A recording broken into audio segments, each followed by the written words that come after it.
नमस्कार दोस्तों, मैं विकास कुमार और आप देख रहे हैं आप अपना एजुकेशनल यूट्यूब या फिर फेसबुक पेज एटीट्यूड क्लासेस। जैसा कि मैंने आप लोगों के लिए फिजिक्स के तीसरे अध्याय तक का ऑब्जेक्टिव कवर करवा दिया था, यानी विद्युत धारा तक आपका ऑब्जेक्टिव कवर किया था। और इस वीडियो में आज चौथे अध्याय यानी 10वीं के फिजिक्स के चौथे अध्याय विद्युत धारा का चुंबकीय प्रभाव के सारे ऑब्जेक्टिव को कवर करने वाले हैं, वो भी पिछले वीडियो की भांति एक ही वीडियो में सारे ऑब्जेक्टिव को। तो चलिए बिना देर के हुए वीडियो की शुरुआत करते हैं।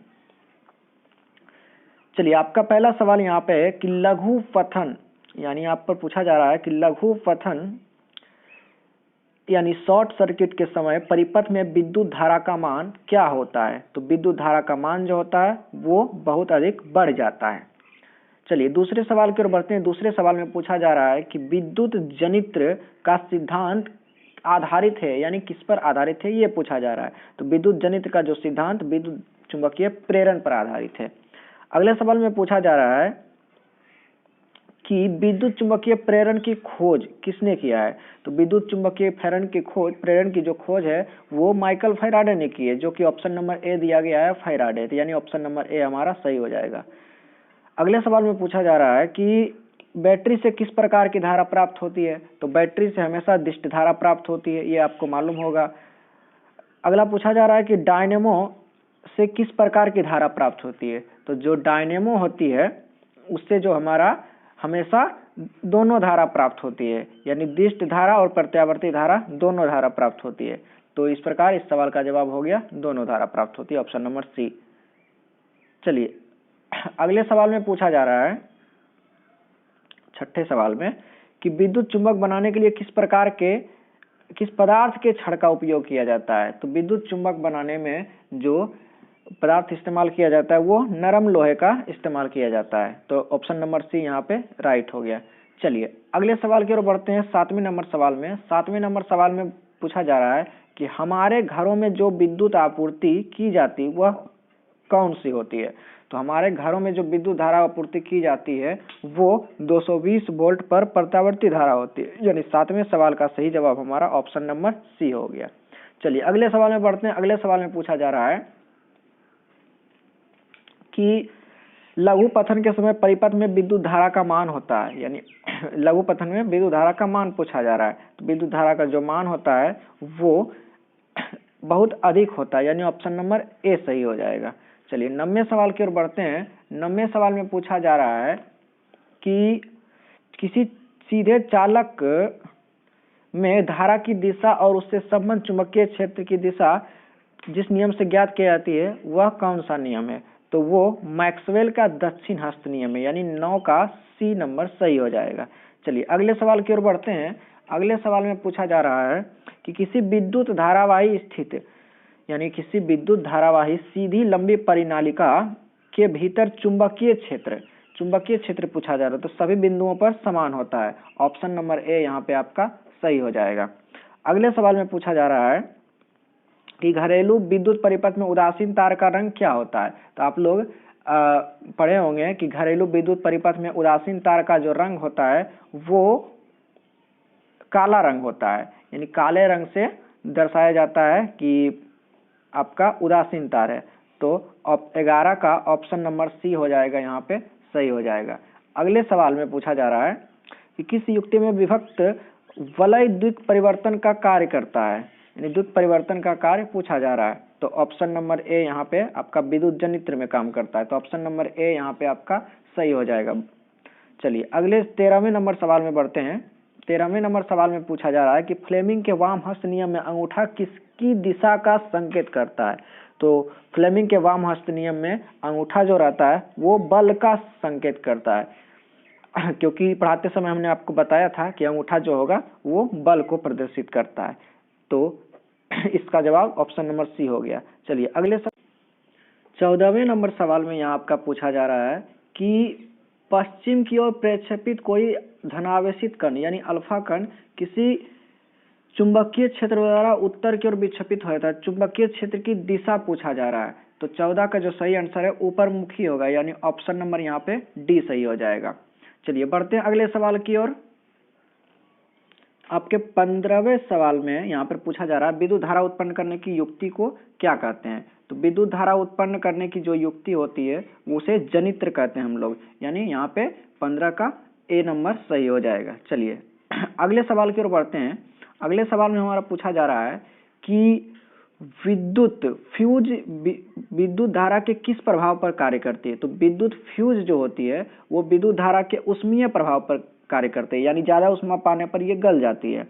चलिए अगले सवाल की ओर बढ़ते हैं। अगले सवाल में आपका पूछा जा रहा है यहाँ पे 17वें नंबर सवाल में कि घरेलू उपयोग के लिए विद्युत की आपूर्ति होती है। तो ये शायद पीछे भी सवाल आ चुका है लेकिन वहां पे दूसरे तरीके से पूछा गया है।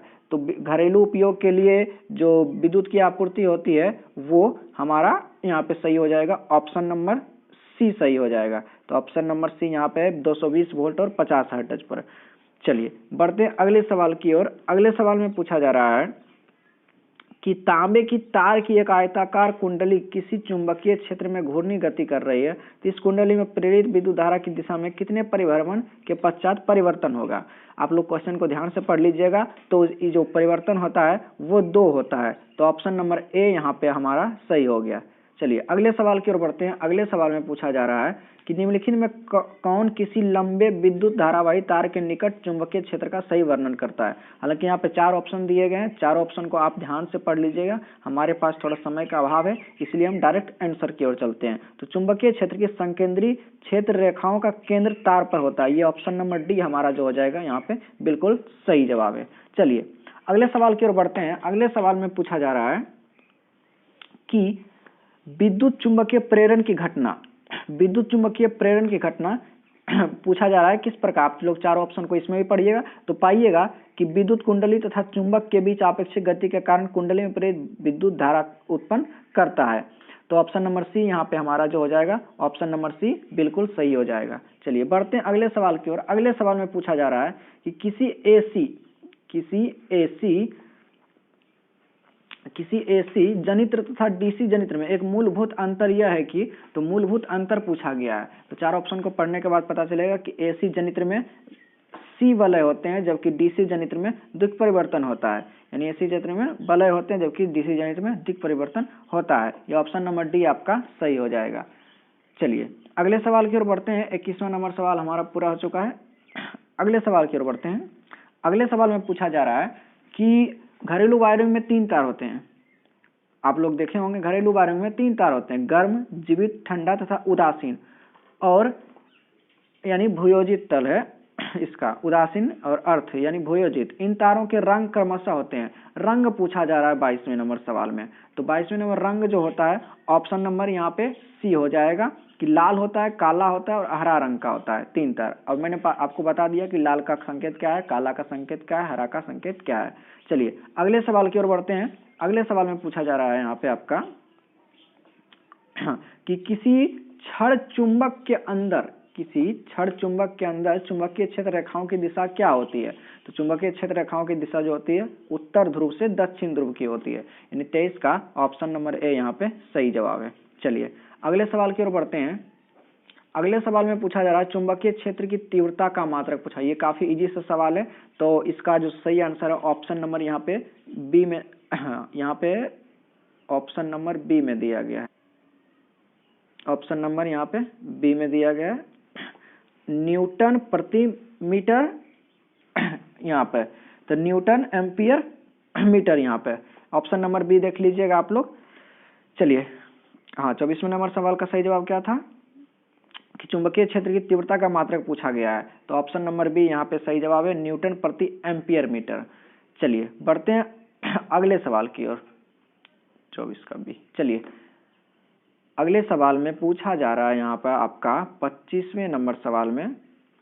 25वें नंबर सवाल में आपका पूछा जा रहा है कि एक वृत्ताकार कुंडली में धारा प्रवाहित की जा रही है। कुंडली के कारण चुंबकीय क्षेत्र की तीव्रता अधिकतम होती है।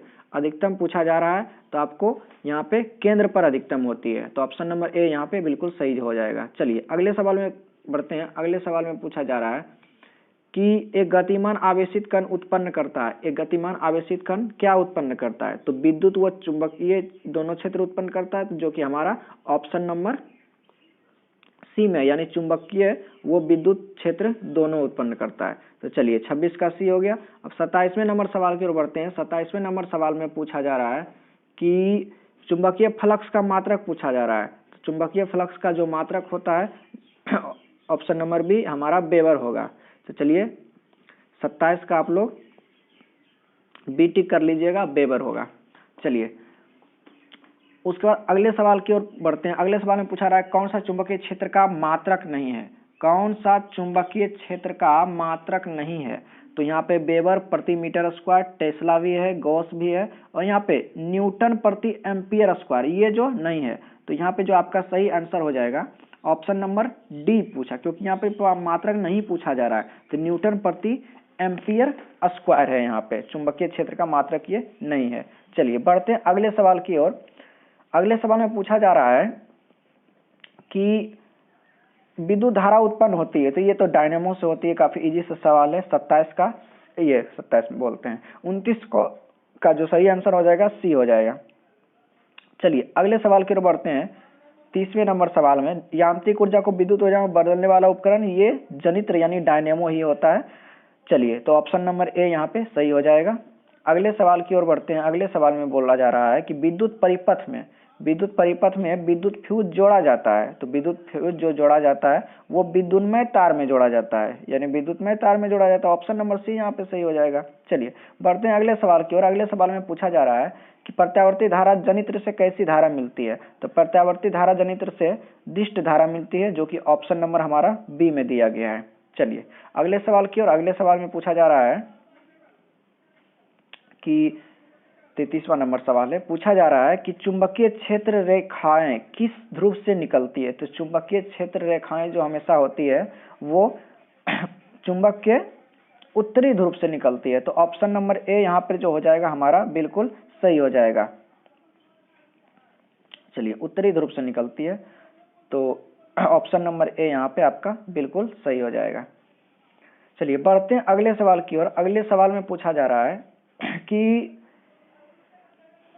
किसी भी कुंडली का प्रतिरोध ज्ञात करने के लिए सूत्र है। तो इसे आप लोग अगर ओम के नियम अगर पढ़े होंगे, अगर आप लोग ओम का नियम पढ़े होंगे तो आपको इसका आंसर काफी आसानी से मालूम होगा कि R बराबर V बटा I होगा यहाँ पे। चलिए ये हो गया इस सवाल का जवाब। बढ़ते हैं अगले सवाल की ओर। अगले सवाल में आपका पूछा जा रहा है कि डायनेमो किस प्रकार की धारा प्राप्त होती है। डायनेमो से किस प्रकार की धारा प्राप्त होती है। तो डायनेमो से दोनों प्रकार की धाराएं प्राप्त होती है, दिष्ट धारा और प्रत्यावर्ती धारा दोनों। तो यहाँ पे ऑप्शन नंबर सी दोनों धाराएं हो जाएगी। चलिए बढ़ते हैं अगले सवाल की ओर। अगले सवाल में पूछा जा रहा है, 4 ऑप्शन दिए गए, बोल रहा है कि निम्नलिखित में से कौन सा पद विद्युत परिपथ में विद्युत शक्ति को निरूपित नहीं करता है। तो विद्युत शक्ति को निरूपित नहीं करने वाला यहाँ I इंटू आर स्क्वायर जो है ऑप्शन नंबर बी है आपका, निरूपित नहीं करता है। चलिए बढ़ते हैं इस वीडियो के सबसे अंतिम सवाल और आखिरी सवाल की ओर। इसमें पूछा जा रहा है कि डायनेमो यांत्रिक ऊर्जा को किस ऊर्जा में परिवर्तित करता है। काफी आसान सा सवाल है। यहाँ पे पूछा जा रहा है कि डायनेमो जो है यांत्रिक ऊर्जा को किस ऊर्जा में परिवर्तित करता है। तो इसका जो ऑप्शन नंबर हो जाएगा विद्युत ऊर्जा, यानी विद्युत ऊर्जा में कन्वर्ट करने पर हमारे घर के लाइटों को ये जलाती है। तो चलिए इस पिछले वीडियो की भांति हमने इस वीडियो में भी क्या किया है, सारे ऑब्जेक्टिव प्रश्नों को कवर कर लिया होगा। आप लोगों को अगर कोई दिक्कत परेशानी हो तो कमेंट बॉक्स में जरूर बताएं कि हमें क्या दिक्कत हुई या क्या परेशानी या किसी प्रश्न को समझने में किसी प्रकार की दिक्कत हुई है, तो कमेंट बॉक्स में कमेंट जरूर करें। अगर हाँ इसके अलावा भी कोई परेशानी या किसी टॉपिक पर विशेष वीडियो या फिर चर्चा चाहते हैं तो आप हमें जो डिस्क्रिप्शन में सोशल मीडिया के लिंक हैं उस पर आप हमें मैसेज कर सकते हैं जुड़कर, या फिर कोई भी सवाल पूछना हो तो उन पर आप हमें पूछ सकते हैं। इस वीडियो का जो सारा PDF होगा वीडियो के डिस्क्रिप्शन बॉक्स में ऐड कर दिया जाएगा, आप लोग वहां से इसे डाउनलोड कर लीजिएगा। चलिए मिलेंगे अगले वीडियो में कुछ और बातों के साथ, कुछ नए टॉपिक के साथ। तब तक के लिए इस वीडियो में फिलहाल इतना ही। अगले वीडियो में जल्द मिलेंगे, तब तक के लिए जय हिंद।